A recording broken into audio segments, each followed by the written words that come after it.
Hello, Dr. Maria Swetech here. I'm a family medicine physician and I often get a lot of questions from my patients about atrial fibrillation.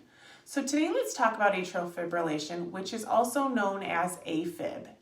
AFib is a condition I have to keep high suspicion about when someone presents to me with symptoms like palpitations, chest pain, fatigue, dizziness, lightheadedness, weakness, or shortness of breath. It is an arrhythmia characterized by an irregular rhythm of the heart.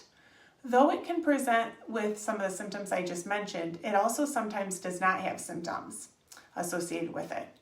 Atrial fibrillation can be caused by or triggered by things like high blood pressure, other heart diseases, thyroid abnormalities, sleep apnea, consumption of some substances like stimulants and alcohol, and it can also be related to infections or genetics. To kind of break down what happens during atrial fibrillation, let's look at my little model of a heart. I'll take it off of the stand here.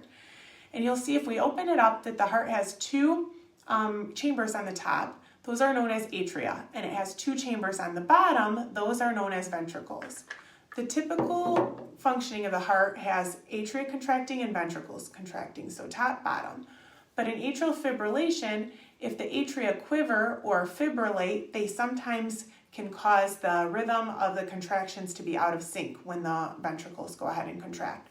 That can lead to development potentially of blood clots and strokes. So atrial fibrillation can present medical emergencies and needs to be taken seriously. It can be managed by things like medications, lifestyle modifications, sometimes procedures, but again, needs to be managed and needs to be taken seriously. Oftentimes, the diagnosis of atrial fibrillation is made in an emergency room or in a hospital with management of a cardiologist involved. Either way, none of the information in any of my blogs is official medical advice, so please remember that, but I appreciate you tuning in. Hope you have a great day and enjoy the rest of Happy, Healthy Heart Month. Take care.